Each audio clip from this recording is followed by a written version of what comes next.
Olá a todos, sejam todos muito bem-vindos à nossa primeira aula sobre noções básicas de psicanálise. Aula 1. O objetivo da presente disciplina é apresentar de maneira concisa, coerente e seletiva algumas informações básicas sobre a psicanálise, destacando os elementos de maior interesse e importância da área.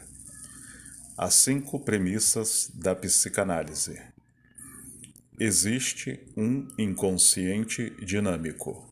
Existe uma sexualidade infantil. O núcleo da neurose é o complexo de Édipo. A neurose do adulto é a repetição da neurose infantil.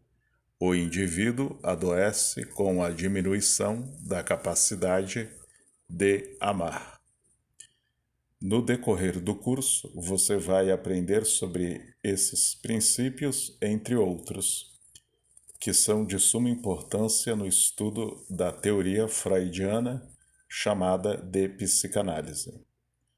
O inconsciente dinâmico exerce grande influência na conduta dos pacientes. O inconsciente detém aquele conteúdo de difícil acesso e exerce grande influência na vida mental. O inconsciente é tudo aquilo o que nós não sabemos de nós mesmos, o que esquecemos e continua existindo. O inconsciente detém aquele conteúdo de difícil acesso e exerce grande influência na vida mental. O inconsciente comanda você, ele registra tudo o que aconteceu com você. Por exemplo, você saberia responder o que você comeu dia 20/11/2018? Certamente que não, pois essa informação está no seu inconsciente. O inconsciente é atemporal. Freud dizia que o inconsciente não conhece o tempo. Para o inconsciente, o que aconteceu há anos atrás em sua vida é como se tivesse acontecido hoje. Então, como Freud trazia os conteúdos do inconsciente para o consciente? As formas mais comuns de se acessar estes conteúdos são através dos sonhos, associação livre, atos falhos, xistes, testes projetivos, história de sintomas neuróticos e psicóticos. A sexualidade infantil é o conjunto de transformações no corpo e no psiquismo que se iniciam no nascimento e culminam na fase fálica. A neurose está ligada a uma tendência a repetir situações traumáticas. Freud focalizava suas teorias no complexo de Édipo e na sexualidade infantil. Pós-freudianos focalizavam nas primeiras experiências emocionais infantis. As 2 hipóteses fundamentais da psicanálise. As 2 hipóteses fundamentais são o determinismo psíquico e o inconsciente. Teoria psicanalítica é um corpo de hipóteses sobre o funcionamento e desenvolvimento da mente humana. O determinismo psíquico afirma que nada acontece por acaso na mente, e tudo está relacionado com algo anterior. Os sonhos também estão sujeitos a essa regra. As técnicas psicanalíticas são métodos indiretos para o estudo de fenômenos psíquicos ocultos. A associação livre é a essência da técnica psicanalítica. De acordo com o vocabulário Laplanche e Pontales, A associação livre é método que consiste em exprimir indiscriminadamente todos os pensamentos que ocorrem ao espírito, quer a partir de um elemento dado, palavra, número, imagem de um sonho qualquer, representação, quer de forma espontânea. O pré-consciente detém tudo aquilo que é de fácil acesso, como memórias e lembranças que podem facilmente tornar-se conscientes. Atos falhos. Os atos falhos ocorrem por influência do inconsciente. O ato falho, também conhecido por ato falhado ou lapso freudiano, é um erro verbal ou de memória ligado à mente inconsciente. De acordo com Laplanche e Pontales, o ato falho ocorre quando resultado explicitamente visado não é atingido, mas se vê substituído por outro. A famosa frase do Chaves expressa muito bem o ato falho. Foi sem querer, querendo. Um ato falho foi sem querer, conscientemente falando, mas também foi querendo, inconscientemente. Impulsos. Impulsos são forças instintivas que, juntamente às percepções sensoriais, vinculam a psicanálise com a biologia. A diferença entre instinto e impulso está na resposta motora do impulso, que é mediada pelo ego. Os impulsos são dinâmicos, pois possuem uma fonte, uma finalidade, um objeto e uma força, empregado energia psíquica. São inatos e internos ao organismo. Estão no limite entre o somático e o psicológico, no limite entre as necessidades fisiológicas e as necessidades psicológicas. Pertencem ao inconsciente, mas tornam-se conscientes quando se ligam a um afeto ou a uma representação. Representações abrangem sensações e experiências emocionais primitivas que ficam impressas no ego. Pulsões. Impulsos são dinâmicas, originam-se do corpo, fonte, visam obter satisfação, finalidade, possuem um objeto que pode ser uma pessoa ou a própria pessoa e empregam uma energia e intensidade, força, catexia, que é constante enquanto não há satisfação. Toda pulsão possui fonte, finalidade, pressão, objeto. 2 tipos básicos de pulsões: pulsão de vida, Eros; pulsão de morte, Thanatos. As pulsões passam por vicissitudes que são a transformação ou deslocamento da energia psíquica de uma pulsão para outra. Tensão é o estado de excitação psíquica provocada por um impulso que impele o indivíduo a buscar alguma gratificação. A energia psíquica é a energia envolvida na tensão provocada por um impulso. Catexia é a quantidade de energia psíquica associada à representação mental de uma pessoa ou objeto. Libido é a energia com um componente erótico originária de um impulso sexual, ou seja, é a energia que dirigimos aos objetos de nossos desejos. A libido abrange todas as pulsões que se relacionam ao amor.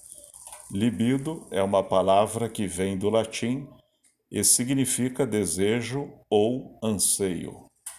Destruto é a energia com um componente destrutivo originária de um impulso agressivo. Fases do desenvolvimento psicossexual. São fases de fluxo gradual e variável, denominadas fase oral, fase anal, fase fálica, latência e fase genital.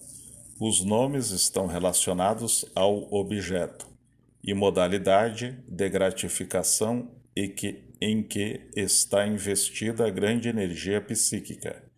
As três primeiras fases, oral, anal e fálica, compreendem o desenvolvimento psicossexual da criança.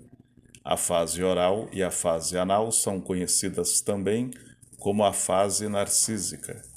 Tanto o impulso libidinal quanto o impulso agressivo participam da progressão das fases. As pulsões normais são aquelas observadas no desenvolvimento psicossexual. Intercâmbio de pulsões podem ser exemplificadas quando o sadismo vira masoquismo ou voyeurismo vira exibicionismo. A transformação de pulsões pode ser exemplificada pelos mecanismos de sublimação, quando a energia da pulsão sexual é empregada em outra atividade. Repressão, quando a energia é reprimida para o inconsciente. E pela formação reativa, quando a energia é manifesta de uma forma contrária à pulsão original. Compulsão à repetição. Trata-se da tendência de voltar à catexia para objetos que já foram altamente catequizados e repetir a modalidade de gratificação. Fixação da libido é a permanência de forte catexia libidinal em algum objeto ou modalidade de gratificação de uma fase passada. Refluxo ou regressão é quando, na progressão normal do desenvolvimento psicossexual, a catexia libidinal retorna para um objeto de alguma fase anterior. Quando é desencadeada por um impulso, trata-se de uma regressão instintiva. Autoerotismo é voltar à catexia libidinal dispensada a um objeto para o próprio corpo. Infantilismo psicossexual refere-se àquelas pessoas que se tornam fixadas em algum estágio do desenvolvimento psicossexual e não atingem a maturação para a heterossexualidade. Pessoas que ficam fixadas a uma dessas fases: fase oral, fase anal, fase fálica, latência e fase genital. O aparelho psíquico. A mente é dinâmica em seu amadurecimento e funcionamento. As fases não possuem uma divisão bem definida e eventos marcantes em cada fase costumam influenciar a vida mental por um longo tempo. A diferença entre pré-consciente e inconsciente é que aquilo que está no pré-consciente torna-se consciente facilmente. A psicologia profunda trata dos conteúdos e processos mentais impedidos de atingir a consciência por alguma força psíquica. As duas hipóteses do aparelho psíquico. Primeira hipótese topográfica. Freud dividia a mente em consciente, pré-consciente e inconsciente. Paradigma. O que é inconsciente precisa se tornar consciente. A primeira tópica é conhecida como modelo topográfico. Segunda hipótese estrutural. Freud divide a mente em id, ego e superego. paradigma, onde a id precisa haver ego. Em 1920, Freud adiciona a segunda tópica. Ela é conhecida como modelo estrutural. Diferença entre a primeira e a segunda hipótese. A segunda hipótese é mais dinâmica. Id é onde residem os impulsos. Ego é onde a mente interage com o ambiente e onde os impulsos do id são intermediados com os preceitos morais do superego. Superego é onde residem os preceitos morais. As funções do ego são o controle motor, a percepção sensorial, as lembranças, os sentimentos e os pensamentos. A prova da realidade é uma função do ego que consiste em distinguir os estímulos do ambiente externos dos impulsos e desejos do id internos. Os fatores de desenvolvimento gradativo do ego são dois: o crescimento físico, sistema nervoso central, maturação, que é geneticamente determinado, e os fatores experienciais. O corpo do bebê tem uma importância fundamental para o desenvolvimento do ego, pois, diferente dos demais objetos, o corpo não é apenas sentido, mas também sente. Isso define o ego corporal. Identificação é o processo que enriquece o ego para melhor ou para pior. A identificação com o agressor ocorre quando um objeto é catexizado pela energia agressiva e o indivíduo sente satisfação de participar ele próprio, pelo menos em fantasia, do poder e da glória que atribui ao seu oponente. O superego é formado durante o complexo de Édipo, como subproduto do medo da castração. É uma instância psíquica que se separou do ego. É a internalização simbólica da figura paterna e da cultura ideal. O superego age como consciência, mantendo o senso de moral e de proibição, e por tender a ficar em constante oposição aos desejos do id, acaba sendo agressivo com o ego. Disse que o superego é o herdeiro do complexo de Édipo, por sua formação estar marcada pelas proibições paternais que impedem a realização dos desejos incestuosos dessa fase.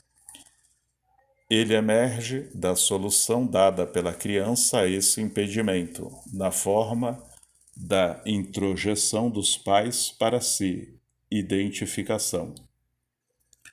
O superego também encontra energia para sua formação no sentimento de hostilidade da criança para consigo mesma. As três funções principais do superego são auto-observação, consciência moral, responsável pela culpa, formações ideais, responsável pelo sentimento de inferioridade. Ideal do ego é uma subdivisão do ego, relativamente autônoma, que surge com a perda do narcisismo individual e permite a submissão de grupos à figura de um líder. Ego, auxiliar, são objetos do superego que se organizam como aliados do ego, estabelecendo limites e impondo valores de forma não agressiva. Processo primário é o modo original como funciona o aparelho psíquico, característico de um ego imaturo. No processo primário, a energia psíquica se desloca e descarrega no id ou no ego imaturo.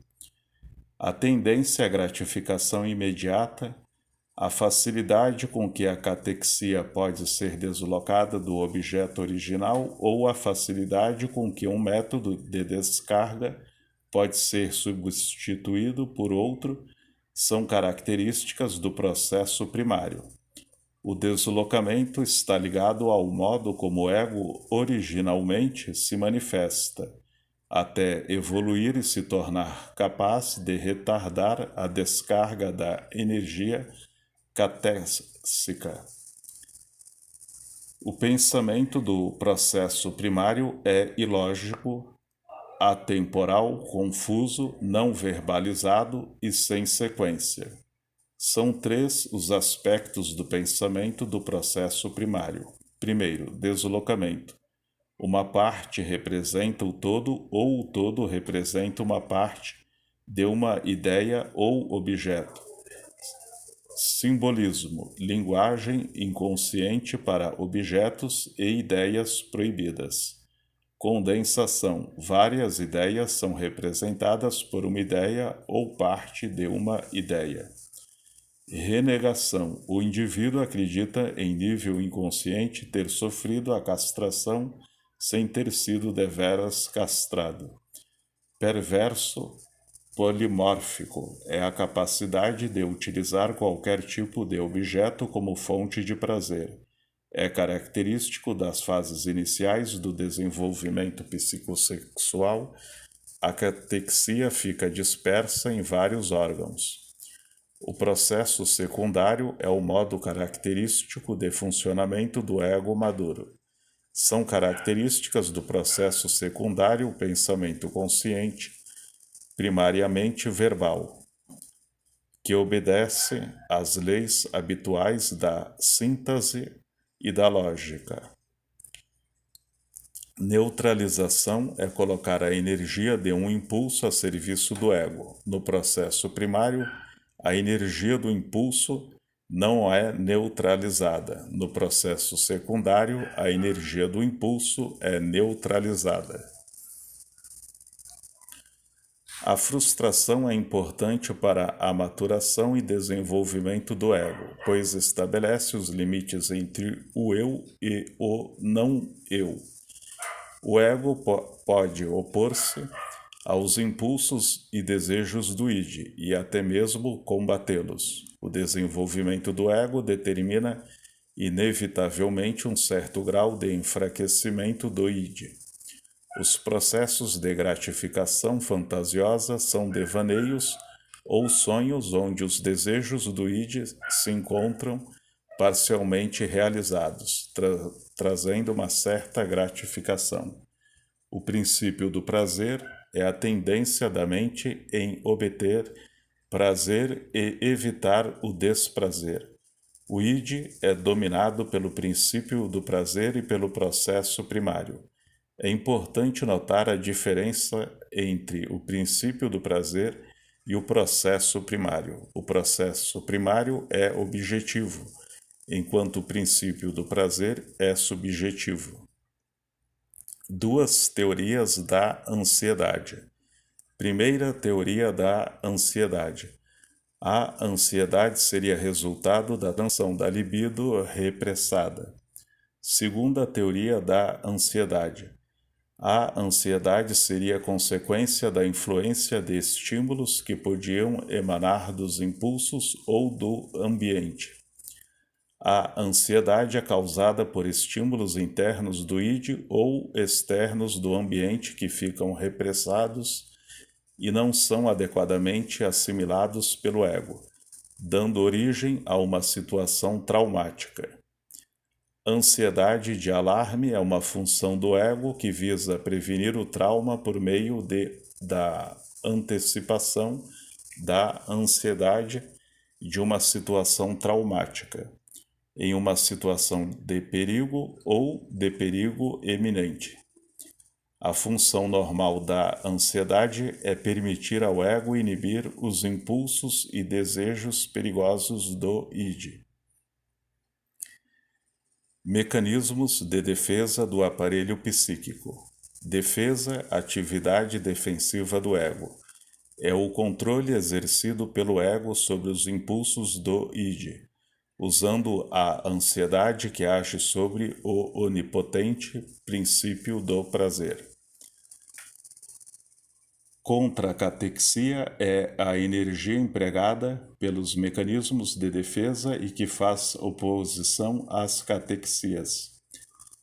Supressão, atividade consciente de esquecer um conteúdo. Principais mecanismos de defesa. Repressão, atividade inconsciente em que um conteúdo é bloqueado ao acesso do consciente. Formação reativa, transformar um sentimento em seu oposto. Isolamento do sentimento, uma fantasia ou pensamento aparece no consciente, isolada de seu respectivo sentimento. Anulação, ação que visa anular suposto dano. Projeção, atribuir impulso ou desejo seu a outra pessoa. Voltar-se contra si próprio, utilizar-se como meio de gratificação a um impulso destrutivo. Negação, negar a realidade externa. Identificação, introjetar as características de outrem. Regressão, voltar a uma fase anterior relacionada ao trauma que desencadeia o mecanismo. Sublimação, gratificar os impulsos por meio de uma atividade produtiva e aceita pelo superego. Os mecanismos de defesa raramente são empregados de modo isolado ou mesmo aos pares. Ao contrário, muitos são usados em conjunto. Em geral, um ou dois mecanismos sobressaem-se como sendo os mais importantes. As transformações sofridas pelo ego. Segundo Freud, não haveria ego no recém-nascido. No início, apenas o id está presente. Melanie Klein e outros autores refutam essa ideia. Para os pós-freudianos, o ego é inato. O ego arcaico, ou ego do prazer puro, já permite interação com o mundo exterior, mas é incapaz de diferenciar o eu do não-eu, por não possuir condições neurobiológicas. Para tanto, nesta fase, o bebê expele, projeta tudo que for desagradável e retém, introjeta tudo o que for agradável. No ego da realidade primitiva persiste a indiscriminação entre o eu e o outro, a realidade exterior. O processo de representações no ego está em pleno andamento.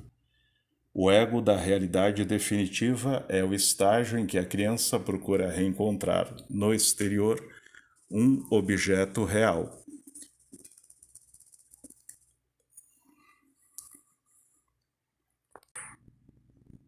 Que corresponda à representação de um objeto primitivamente satisfatório e perdido. As funções do ego. Freud definiu o ego como sendo um conjunto de funções e de representações consciente e consciente.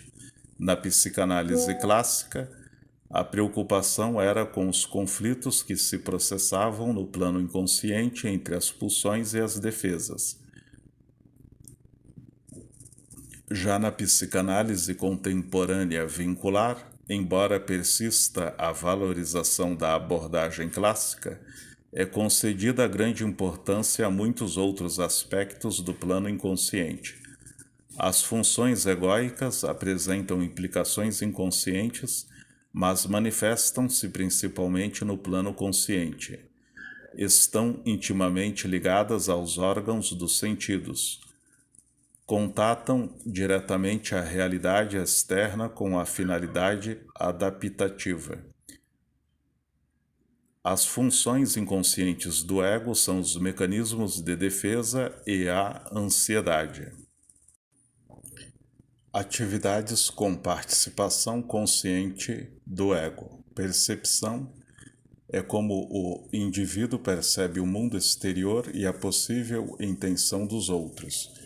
e como o indivíduo percebe a si próprio.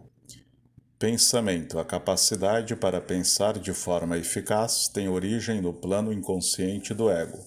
Depende da capacidade do sujeito de deprimir para possibilitar a formação de símbolos que permitam a generalização e abstração do pensamento. O ato de pensar requer o estabelecimento de confrontos e correlações entre ideias, fatos presentes e passados e entre aspectos contraditórios de si mesmo.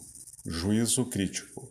Supõe a capacidade do ego em articular e discriminar diversos pensamentos que são separados entre si, e relaciona-se à capacidade de raciocínio, a articulação de diversos juízos. Capacidade de síntese. Consiste em juntar e integrar os mesmos elementos que estão sendo pensados, mas com um novo arranjo combinatório, de modo a possibilitar um novo significado. Conhecimento, função egóica importante na prática psicanalítica, pois permite tomar ciência das verdades penosas, externas e internas. Linguagem e comunicação, da boa ou má resolução das funções do pensamento e conhecimento, e resultará na qualidade da estrutura linguística e comunicacional. Ação, função do ego que se refere ao plano comportamental. Depende da harmonia entre as funções de pensamento, de conhecimento com as funções de conduta, ação. A falha nesta função egóica acarretará na reprodução das vivências de impotência infantil e na descarga da ansiedade na forma de actings e de condutas sintomas. Diferença entre a visão psicanalítica da visão behaviorista do comportamento. Os psicanalistas valorizam a participação do ego, mundo interior, na conduta do indivíduo. Já os behavioristas preocupam-se apenas com os estímulos positivos e inibitórios provenientes do ambiente que geram a resposta ou conduta exterior. Atividades com participação inconsciente do ego. Formação de ansiedade divide-se em dois tipos de angústia. A angústia automática ocorre quando há um excesso de estímulos que o ego não consegue processar e por isso reprime-os. A angústia sinal é concebida como sinal emitido pelo ego diante de uma ameaça, para então processar-se a repressão. Mecanismos de defesa também são uma atividade inconsciente do ego. Ansiedades e angústias identificadas por Freud. Ansiedade, receio sem relação com qualquer contexto de perigo de causa psicológica inconsciente. Angústia, ansiedade ou aflição intensa. Angústia de nascimento, situação traumática primal. Angústia de desamparo, deriva da incapacidade do ego em processar os traumas psíquicos e pode ser considerada como o protótipo de todas as demais angústias. Manifesta-se como uma terrível sensação de desvalia e abandono. Angústia de perda. Ocorre em momentos de separação do objeto catexizado. Angústia de perda do amor dos pais. Ocorre no complexo de Édipo e é importante no desenvolvimento psicossexual da criança. Angústia de castração também ocorre no complexo de Édipo, quando mal resolvida pode gerar problemas como insegurança. Angústia de culpa e medo diante do superego. Ameaça de punição em nível de vida mental caso houver transgressão do código de valores impostos pelo superego. angústia devido à presença do instinto de morte, Thanatos, desejo inato ao ser humano de autodestruição. Primeira teoria da ansiedade. A ansiedade é resultado da descarga de um represamento inadequado da libido. A ansiedade era a libido transformada em uma manifestação patológica. Segunda teoria da ansiedade. A ansiedade é o problema central da neurose e tinha uma base biológica herdada, sendo o ego o local de todas as emoções. A ansiedade deveria, portanto, ser sentida no ego. Quanto mais desenvolvido for o ego, mais ele será capaz de dominar ou descarregar os estímulos produzidos, quer sejam eles de ordem interna ou externa. A situação se tornaria traumática apenas quando esses estímulos superarem a capacidade do ego de digeri-los adequadamente. Diferença entre a primeira teoria da ansiedade e a segunda teoria da ansiedade. Na primeira teoria, a ansiedade é originada por estímulos internos. Na segunda teoria, a ansiedade pode tanto ser originada por estímulos internos quanto externos. Mecanismos de defesa do ego. São processados pelo ego e são praticamente inconscientes. Quanto mais imaturo e menos desenvolvido estiver o ego, mais primitivas e carregadas de magia serão as defesas. O mecanismo fundamental do ego é rejeitar de qualquer forma a vivência e a tomada de conhecimento de experiências emocionais ansiogênicas. A importância dos mecanismos de defesa. Todos os mecanismos de defesa participam do enriquecimento do ego, ou seja, são estruturantes para a época do seu surgimento. A forma e o grau do emprego destes mecanismos diante da ansiedade é que vai determinar a natureza da formação de uma normalidade ou patologia nas diferentes estruturas psíquicas.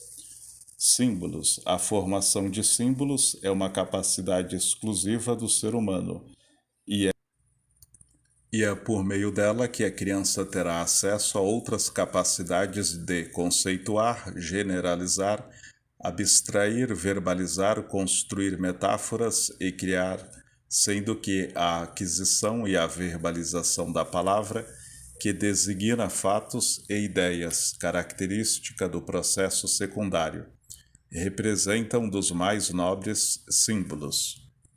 Identificação. Identificação é a aquisição de um sentimento de identidade coesa e harmônica, resulta do reconhecimento e da elaboração de diferentes identificações parciais que foram sendo incorporadas aos indivíduos pela introjeção dos valores dos pais, que por sua vez transmitem os valores que assimilaram da sociedade.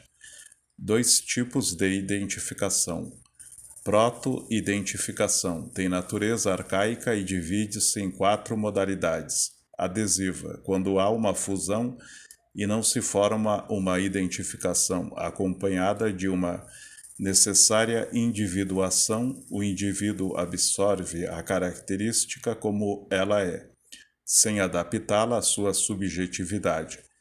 Especular, comum na infância, quando a criança comporta-se como se fosse uma mera imagem que só reflete os desejos da mãe. Aditiva, quando o indivíduo não encontra sua identidade própria e torna-se dependente de certas pessoas que complementam as lacunas de sua personalidade.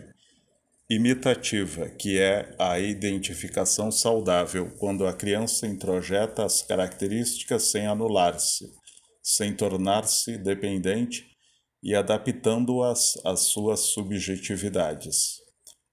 Identificação propriamente dita é aquela que resulta dos processos de introjeção de figuras paternais dentro do ego sob a forma de representação objetais, símbolos e no superego, tipos e causas das identificações propriamente ditas. Com a figura amada e admirada, tipo mais sadio e harmônico de identificação. Com a figura idealizada, costuma ser frágil devido à pequena tolerância às decepções e custa ao indivíduo um esvaziamento de suas capacidades afetivas. Com a figura odiada, que configura a identificação com o agressor. Com a figura perdida, base do processo depressivo. Com a figura que, na realidade ou na fantasia, foi atacada, identificação com a vítima, com valores impostos pelos pais, mais evidente ao final do complexo de Édipo. A identificação pode se dar por meio da projeção, onde características do próprio indivíduo, que de início não podem ser assimiladas por ele, são projetadas em outrem, para então serem introjetadas. A aquisição do sentimento de identidade se dá em vários planos, sexual, social, profissional, e inicia-se com as múltiplas identificações parciais ou totais, saudáveis ou não. A identificação sofre contínuas transformações ao longo da vida. Existem vários transtornos do sentimento de identidade, tais como os normais, como a adolescência, até as formas patológicas que aparecem em indivíduos psicopatas. Falso self é uma percepção errada que o indivíduo possui de si mesmo, que o leva a agir de maneira diferente àquela que seria de se esperar de sua formação. Difusão de identidade é quando o indivíduo projeta suas características nos outros e as encontra de maneira desintegrada em si mesmo.